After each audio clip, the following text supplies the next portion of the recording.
আর এই মুহূর্তের বড় খবর, জোক আর ইএসআই হাসপাতালে স্বাস্থ্য পরীক্ষার পর সরাসরি আদালতে নিয়ে যাওয়া হলো বনগাঁর দাপুটে নেতা শঙ্কর আঢ্যকে। এ বিষয়ে আমরা বিস্তারিত জানবো আমাদের প্রতিনিধি অভ্রদীপের কাছ থেকে।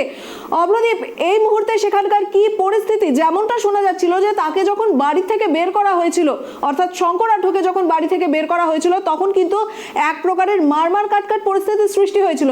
এখন জোকা ইএসআই হাসপাতাল থেকে সোজা তাকে কিন্তু কোর্টে নিয়ে যাওয়া হচ্ছে। এখন সেখানকার কি পরিস্থিতি, কি বলবে সে বিষয়ে?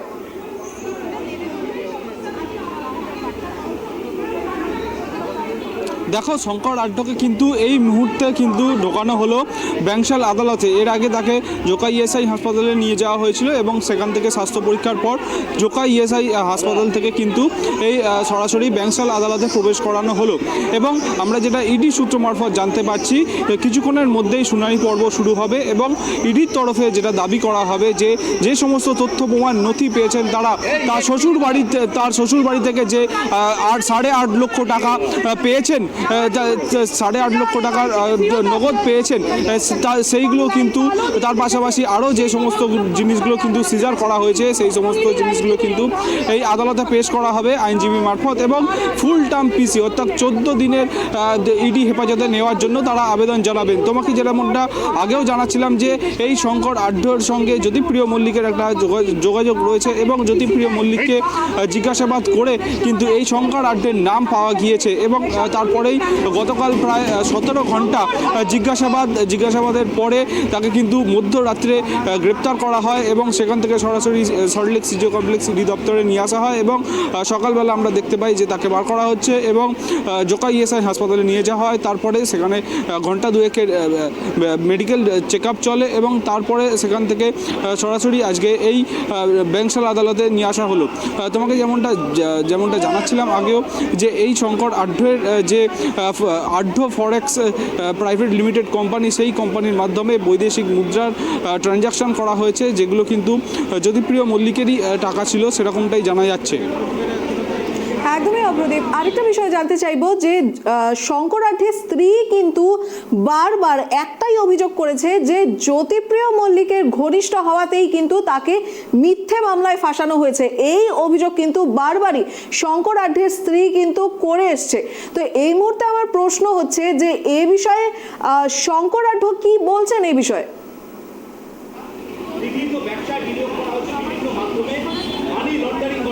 দেখো, শঙ্কর আঢ্য যখন আজকে সকালবেলা সিজিও কমপ্লেক্স থেকে বেরোচ্ছিলেন তখন তিনি কিন্তু দাবি করেন যে তাকে ফাঁসানো হচ্ছে।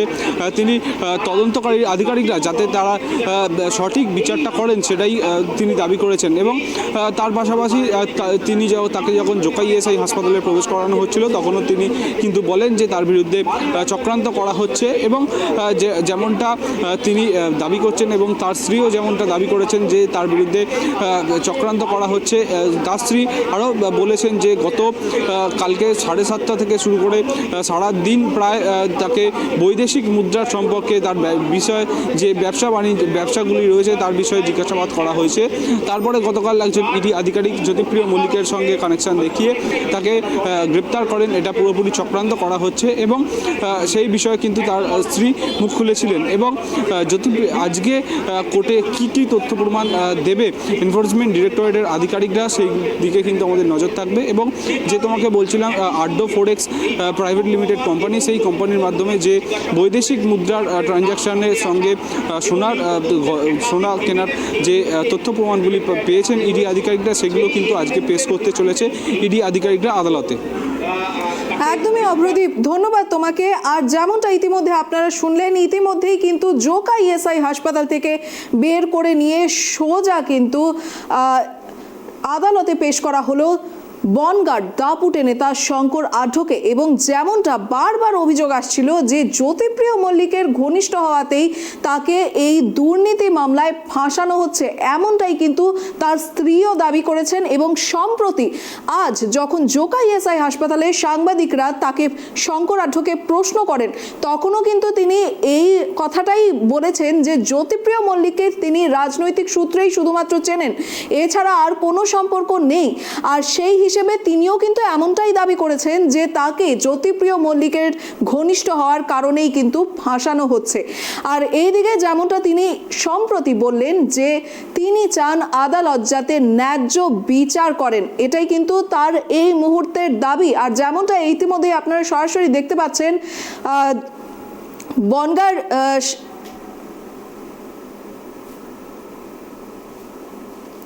আর এই মুহূর্তে আপনারা ট্রাইব টিভিতে দেখতে পাচ্ছেন সরাসরি এক্সক্লুসিভলি বনগাঁর দাপুটের নেতা শঙ্কর আঢ্যকে বানশাল কোর্টে প্রবেশ করানো হচ্ছে এবং সেই সাথে রয়েছেন ইডির আধিকারিকরাও। ইডির আধিকারিকদের কাছে কিন্তু এই মুহূর্তে রয়েছে বাজেয়াপ্ত করা বহু নথিপত্র এবং তার সাথে আপনাদেরকে এটাও জানিয়ে রাখবো যে যেমনটা আমাদের প্রতিনিধি জানালেন যে শঙ্কর আঢ্যের কাছ থেকে কিন্তু ব্যবসার মারফত বহু বিদেশি মুদ্রার লেনদেনের নথি পাওয়া গেছে এবং যেমনটা দাবি করা হচ্ছে সেই মুদ্রার লেনদেনের সমস্ত ব্যবসা কিন্তু জ্যোতিপ্রিয় মল্লিকের, অর্থাৎ সেই টাকা জ্যোতিপ্রিয় মল্লিকের, এমনটাই কিন্তু দাবি করা হচ্ছে। আর এই নথিপত্র নিয়েও কিন্তু আজ সোজাসুজি বানশাল আদালতে পেশ হচ্ছে ইডির আধিকারিকরা। আর এই বিষয়ে পরবর্তী মামলাতে আর কি কি রায় বেরোয়, কি কি নির্দেশ আসে, এই সমস্ত কিন্তু নিয়ে চোখ থাকবে ট্রাইব টিভির।